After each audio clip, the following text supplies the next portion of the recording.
ఒకానొక కాలంలో ప్రతాపవర్మ అనే మహారాజు ధర్మబద్ధంగా రాజ్యాన్ని పరిపాలిస్తూ ప్రజలందరికీ తండ్రిలా అండగా నిలిచేవాడు. మహారాజు సింహాసనంపై కూర్చుని ఉంటాడు. పండితుడు జాతక చక్రాలను పరిశీలిస్తూ ఉంటాడు. పండితువర్య, నా కుమారుడు కుమార్తె ఇద్దరూ పెళ్లిడికొచ్చారు. వారి వివాహ గడియల గురించి, అలాగే నా తరువాత ఈ సామ్రాజ్యాన్ని ఏలబోయే యువరాజు వీరవర్మ భవిష్యత్తు గురించి జాతక చక్రం చూసి చెప్పండి. మహారాజా, జాతక చక్రాలు చిత్రమైన సత్యాన్ని ఆవిష్కరిస్తున్నాయి మహారాజా. రాజకుమారి చంద్రకళ జాతకం మహాద్భుతం. ఆమె అడుగుపెట్టిన చోట సిరి సంపదలు వెల్లివిరుస్తాయి. చాలా సంతోషం. మరి నా కుమారుడు వీరవర్మ, అతను ఈ రాజ్యానికి కాబోయే సార్వభౌముడు కదా, అతడి యోగం ఎలా ఉంది? క్షమించండి మహారాజా, గ్రహగతులు వేరేలా ఉన్నాయి. ఈ రాజ్య సింహాసనాన్ని అధిష్ఠించే యోగం యువరాజుకు లేదు. మీ తర్వాత ఈ సామ్రాజ్యానికి పట్టాభిషిక్తురాలయ్యేది మీ కుమార్తె చంద్రకళ మాత్రమే. ఏమంటున్నారు పండితవర్య? యువరాజు ఉండగా ఆడపిల్ల రాజ్యమేలడమా? ఇది అసంభవం. శాస్త్రం తప్పు చెబుతోంది. లేదా మీరు తప్పైనా పలికుండాలి. మరొకసారి పరిశీలించండి. మహారాజా, శాస్త్రం అబద్ధం చెప్పదు. కాలం రాసిపెట్టిన విధిని ఎవ్వరూ మార్చలేరు. అది విధి ఆడే నాటకం. అలా అయితే ఆ విధిని కూడా శాసించే శక్తి ఈ ప్రతాపవర్మకు ఉంది. నా కుమారుడికి దక్కాల్సిన సింహాసనంపై నా కుమార్తె కూర్చోవడమా? ఇది జరగదు, జరగనివ్వను. మహారాజు నందనవనంలో అసూయ, కోపంతో ఒంటరిగా అటూ ఇటూ పచార్లు చేస్తూ ఉంటాడు. ఈ మహాసామ్రాజ్యానికి వారసుడు నా కుమారుడే కావాలి. జ్యోతిష్యుడన్నది నిజం కావాలంటే చంద్రకళ ఇక్కడ ఉండాలి కదా. ఆమె ఈ రాజ్యంలోనే లేకపోతే ఆ విధి మాత్రం ఏం చేస్తుంది? ఎవరెక్కడ? సైనికులారా, రాజకుమార్తెని ఎవరికంటా పడకుండా క్రూర మృగాలున్న కారడవిలో వదిలిరండి. ఇది నా ఆజ్ఞ. ఉల్లంఘిస్తే మరణదండన తప్పదు. వెళ్ళండి. అది రాజకుమారి చంద్రకళ అంతఃపురం. ఆమె ప్రశాంతంగా నిద్రిస్తూ ఉంటుంది. అప్పుడే ఇద్దరు భటులు తల వంచుకుని చాలా బాధతో లోపలికి వస్తారు. ఒక భటుడు ఆమెను నెమ్మదిగా మేల్కొల్పుతాడు. రాజకుమారి, మేల్కోండమ్మా. ఎవరది? ఈ అర్ధరాత్రి వేళ మీరిక్కడా? ఎవరికైనా ఏవైనా ఆపద కలిగిందా? అంతా క్షేమమే కదా? క్షేమం కాదు తల్లి, శోభ. మహారాజు గారు మమ్మల్ని ఒక కఠినమైన పని కోసం పంపించారు. మీరు ఇప్పుడే ఈ అంతఃపురాన్ని వదిలి మాతో రావాలి తల్లి. ఈ సమయంలోనా? ఎక్కడికి? నాన్నగారేమన్నారు? దేవి, చెప్పడానికి మా నోరు రావటం లేదు. మహారాజు గారి ఆజ్ఞ ప్రకారం మిమ్మల్ని ఇప్పుడే ఈ రాజ్యం దాటించి కారడవిలో వదిలి రావాలి. మమ్మల్ని క్షమించి తల్లి. మేం కేవలం బొట్లు మాత్రమే కదా. రాజుగారి ఆజ్ఞను జవదాటలేం తల్లి. అడవికా? నేనేం తప్పు చేశానని నాన్నగారు ఇలాంటి శిక్ష వేశారు? నా మీద అపారమైన ప్రేమను కురిపించే నా తండ్రి నన్ను మృగాల పాలు చేయమన్నారా? జ్యోతిషుడి మాటలు మహారాజు గారి మనసును మార్చేసే తల్లి. మీరు ఈ రాజ్యానికి మహారాణి అవుతారని ఆయన చెప్పిన మాటలు రాజుగారిలో పుత్రవాత్సల్యాన్ని అసూయిగా మార్చే యువరాజు వారి కోసం మిమ్మల్ని బలి చేస్తున్నారు తల్లి. అంటే నా తండ్రికి నాపై ఉన్న ప్రేమ కంటే ఆ సింహాసనంపై ఉన్న వ్యామోహాన్నే మిన్నగా భావించారన్నమాట. విధి ఎంత చిత్రమైనది. ఏ తండ్రి చేతుల్లో పెరిగానో ఆ తండ్రి చేతులే నన్ను అడవిపాలు చేస్తున్నాయా? సమయం మించిపోతుంది దేవి. ఎవరికీ తెలియకుండా మిమ్మల్ని వెంటనే తీసుకెళ్ళాలి. త్వరగా రండి. సరే, పదండి. చంద్రకళ తల ఎత్తుకుని రాజసంతో నడుస్తూ ఉంటే భటులు తల వంచుకుని ఆమె వెనుకగా నడుస్తూ ఉంటారు. అలా భయంకరమైన అడవిలో ఆమెను వదిలేసి వెళతారు. చంద్రకళ ఒంటరిగా, భయంతో కాకుండా స్థిరత్వంతో ఒక సెలయేటి ఒడ్డున కూర్చుని ఉంటుంది. పక్కనే చిన్న పర్ణశాల ఏర్పాటు చేసుకుంటుంది. ఆకాశం వైపు చూస్తూ ఇలా అంటుంది. తండ్రి, పుత్రవాత్సల్యం మీ కళ్లకు గంతలు కట్టింది. రాజ్యకాంక్ష స్వంత కూతుర్నే అడవిపాలు చేసేలా చేసింది. కాని ప్రకృతి నా వెంటే ఉంది. ఈ సెలయేరు, ఈ చెట్లు అన్నీ నాకు తోడుగా ఉంటాయి. ఓటమిని అంగీకరించడం కంటే పోరాడి బ్రతకడమే రాజవంశ లక్షణం. అలా ఆమె ప్రతిరోజు ఉదయం సెలయేటిలో స్నానం చేసి వనదేవతకు పూజ చేసి ఆకలి కోసం పండ్లను సేకరించుకునేది. ఒకనాడు దట్టమైన అడవిలో సెలయేరు తీరం. చంద్రకళ సాధారణమైన వస్త్రధారణలో ఉన్నప్పటికీ ఆమె ముఖంలో రాజసం ఉట్టిపడుతూ ఉండేది. ఆమె ఒక రాతిపై కూర్చుని ఉంటుంది. దూరంగా పొరుగురాజ్యపు యువరాజు విక్రమసింహుడు వేటగాడి దుస్తుల్లో చేతిలో ధనుస్సు పట్టుకుని అలసటతో అక్కడికి ప్రవేశిస్తాడు. ఆ మృగాన్ని వెంబడించి దారి తప్పాను. ఎక్కడున్నానో అర్థం కావటం లేదు. దాహం ప్రాణం తీస్తోంది. ఎక్కడైనా నీటి జాడ కనిపిస్తుందో లేదో వెతకాలి, లేదంటే ప్రాణం పోయేలా ఉంది అనుకుంటూ ముందుకు ఒక ఎండిన కొమ్మ మీద అడుగు వేయగానే అది విరుగుతుంది. ఆ శబ్దానికి చంద్రకళ చటుక్కున లేచి ఇలా అంటుంది, ఎవరిది? పొదల చాటున నక్కి చూస్తున్నది ఎవరు? బయటకు రండి, లేదంటే మీ ప్రాణాలు తీస్తాను. శాంతించు వనకుమారి, నేను నీ శత్రువుని కాను. వేటలో దారి తప్పి దాహంతో అలమటిస్తున్న ఒక బాటసారిని. బాటసారా?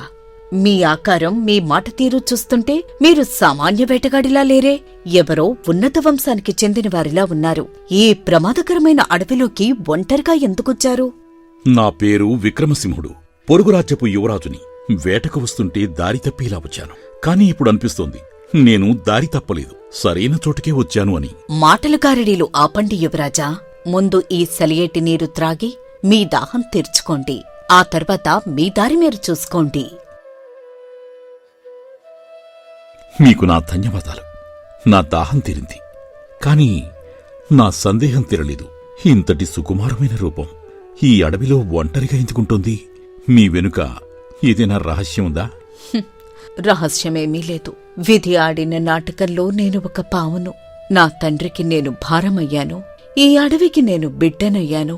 ఇంతకంటే ఎక్కువ అడగకండి, నేనేమి చెప్పలేను. నీ కళ్ళల్లో ఏదో తెలియని బాధ ఉంది చంద్రకళ. కాని ఆ బాధ వెనుక ఉన్న ఒక గొప్ప వెలుగు కనిపిస్తుంది. నీ పరిచయం నాకు ఒక మధురమైన జ్ఞాపకం. నిన్ను ఇలాగే వదిలేసి వెళ్లలేను. ఈ అడవిని దాటడం అంత సులభం కాదు యువరాజా. ఈ రాత్రికి మా పర్ణశాలలో ఆతిథ్యం స్వీకరించి రేపు వెళ్ళండి. నీ ఆతిథ్యం దొరికితే ఈ అడవిని ఒక స్వర్గంగా భావిస్తాను. నువ్వు నాకు దారి చూపిస్తావా, లేక నా జీవితానికే దిక్సూచి అవుతావా? ఇద్దరూ ఒకరి కళ్లలోకి ఒకరు చూసుకుంటారు. చంద్రకళ పర్ణశాల వైపు నడుస్తూ ఉంటే విక్రమ్ ఆమెను అనుసరిస్తాడు.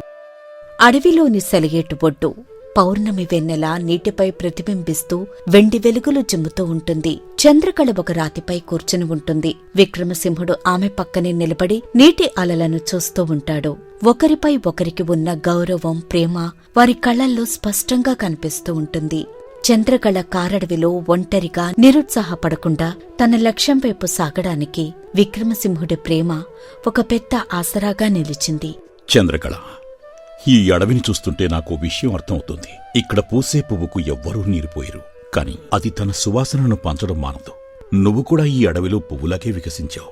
ఎవరి సాయం లేకుండానే ఒక శక్తిగా మారావు. ఈ ప్రకృతే నా గురువు విక్రమ. ఎండిన ఆకు రాలిపోతేనే కొత్త చిగురు వస్తుందని ఈ అడవి నాకు నేర్పింది. నా పాత జీవితం రాలిపోయింది, అందుకే ఈ కొత్త రూపం.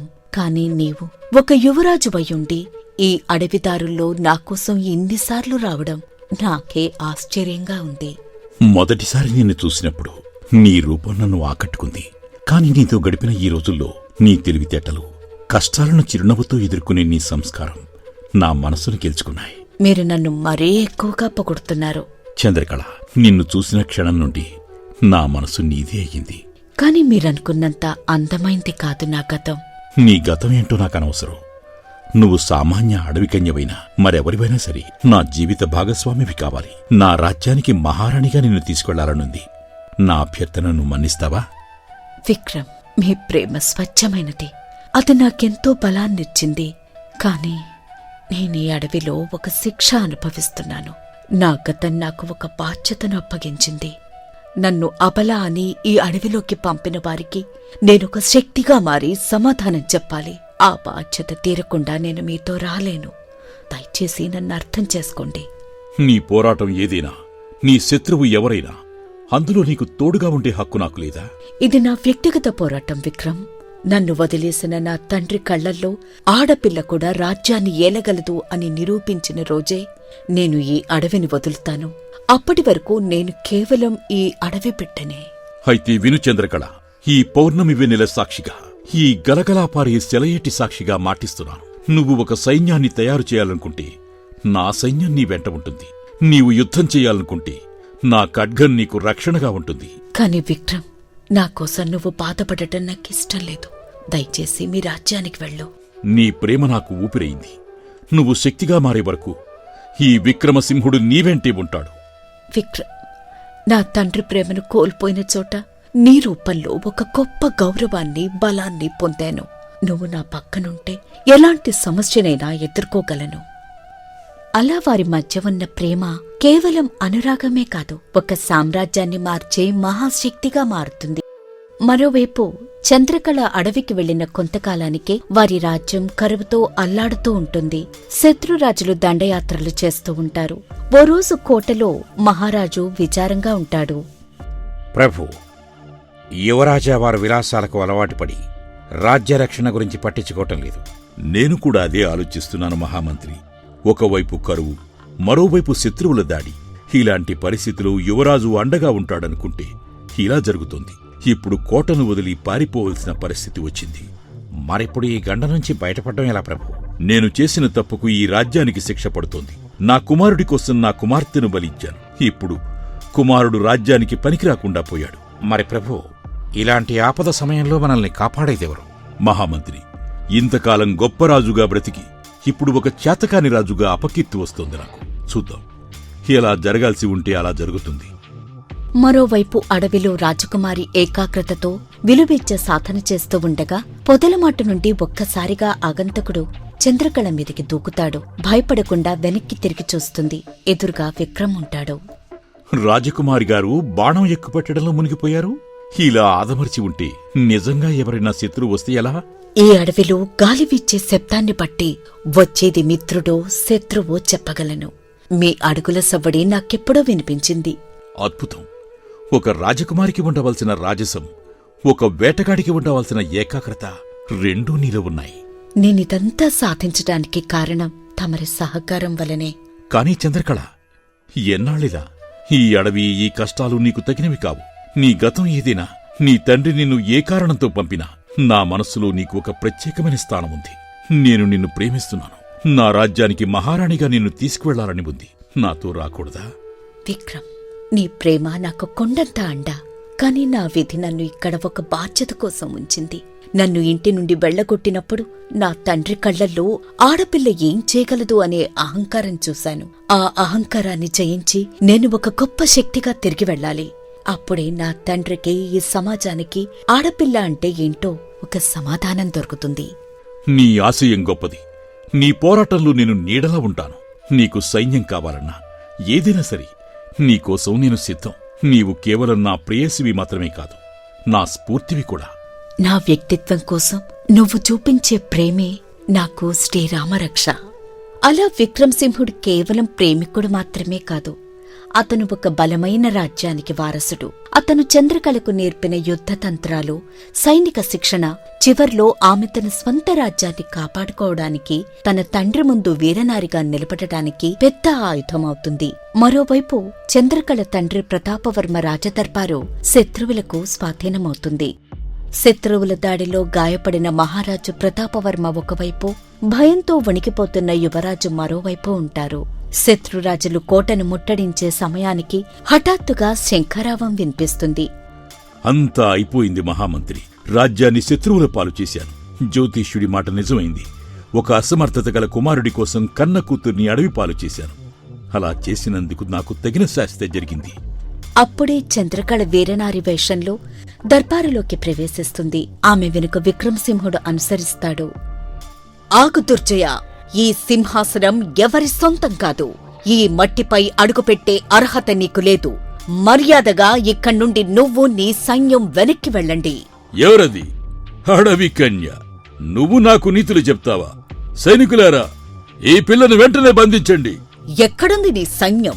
నీ కోట వెలుపల ఉన్న నీ 10,000 మంది సైన్యాన్ని నేనెప్పుడో మట్టి కర్పించాను. ఇక మిగిలింది నువ్వు. ప్రాణాలు కావాలో లేదో నువ్వే తేల్చుకో. అమ్మా చంద్రకళ, నీకింతటి పరాక్రమమా? ఎలా సాధ్యమైంది తల్లి? అవును నాన్నగారు, మీరు అడవికి పంపింది ఒక అబలని, కాని తిరిగి వచ్చింది ఈ రాజ్య రక్షకురాలు. క్షమించు దేవి, నీ పరాక్రమం ముందు నా అహంకారం తలవంచుతోంది. నన్ను వదిలేయండి. పిరికివాడా, ఆయుధం పట్టిన ఆడపిల్లను చూసి వణికిపోయే నీకాయి సామ్రాజ్యం కావాలి? సైనికులారా, ఇతని కిరీటాన్ని తీసి కాళ్ళ దగ్గర పడేయండి. బందీగా కారాగారానికి తరలించండి. ఈ సింహాసనం వైపు కన్నెత్తి చూసే ధైర్యం ఎవరికీ లేదు. ఈ రాజ్యం నా ప్రాణం. తన కుమార్తెను చూసిన మహారాజు ఆశ్చర్యంతో, తల్లి చంద్రకళ, నువ్వేనా? ఇది కల కాదు కదా. ఈ ఆపద సమయంలో మమ్మల్ని కాపాడటానికి వచ్చావా తల్లి? అవును తండ్రిగారు, నేను చంద్రకళని. 5 ఏళ్ల క్రితం ఏ కుమార్తెను చనిపోవాలని అడవిలో వదిలేశారో అదే చంద్రకళని. క్రూరమైన అడవి మృగాల మధ్య బ్రతికి వచ్చిన మీ కూతుర్ని. నన్ను క్షమించు తల్లి. జ్యోతిష్యుడు చెప్పిన మాటలకు భయపడి పుత్రవాత్సల్యంతో నా కళ్ళు మూసుకుపోయాయి. కన్న కూతురు అని కూడా చూడకుండా నిన్ను మృత్యువు నోటికి పంపారు. నువ్వు అడవిలో మరణించి ఉంటావని రోజూ కుమిలిపోయాను తల్లి. మహారాజా, మీరు పంపింది ఒక అబలని, కాని తిరిగి వచ్చింది ఒక యోధురాలు. అవునమ్మా, సింహాసనం ఎవరికి దక్కాలో కాలమే నిర్ణయించింది. నా అహంకారం ఓడిపోయింది, నీ ఆత్మవిశ్వాసం గెలిచింది. చెల్లెమ్మా, నన్ను క్షమించు. రాజ్యాధికారం కోసం నిన్ను దూరం చేసిన తండ్రిగారిని ఆపలేకపోయాను. ఈ సింహాసనానికి నువ్వే అర్హురాలివి. కుమారా, నువ్వు చెప్పింది అక్షర సత్యం. నా కూతురు కేవలం నా వంశానికే కాదు, ఈ రాజ్యానికే గర్వకారణం. మహారాజు స్వయంగా చంద్రకళ చేయి పట్టుకుని సింహాసనం దగ్గరకు దారితీస్తాడు. చంద్రకళ, ఈ కిరీటం నీ త్యాగానికి గుర్తు. ఈ సింహాసనానికి పట్టాభిషిక్తురాలివి కావాలమ్మా. చంద్రకళ సింహాసనంపై కూర్చునుంటుంది. విక్రమసింహుడు ఆమె పక్కనే నిలబడతాడు. చంద్రకళ సింహాసనంపై నుండి, ఈ విజయం నాది మాత్రమే కాదు, నాకు తోడుగా నిలిచిన నా ప్రేమది. ఈ రోజు కేవలం ఒక రాజకుమారి పట్టాభిషేకం జరగడం లేదు. అబల అనుకున్న ఆడపిల్ల సబలగా మారి చరిత్రగా నిలిచిపోతుంది. అవసరమైతే ఆడపిల్ల రాజ్యాన్ని కాపాడే ఆయుధమవుతుందని అందరికీ అర్థమవుతుంది. విధిని ఎవ్వరూ మార్చలేరు. అడవిలో వికసించిన ప్రేమ కేవలం వివాహంతో ముగియకుండా ఒక రాజ్యాన్ని కాపాడే శక్తిగా మారింది. మహారాజు ఆమెను అడవికి పంపడం ద్వారా జాతకాన్ని మార్చలేదు. పైగా జాతకం నిజమవ్వడానికి అతనే పునాది వేశాడు. దీన్నే విధి వైపరీత్యం అంటారు.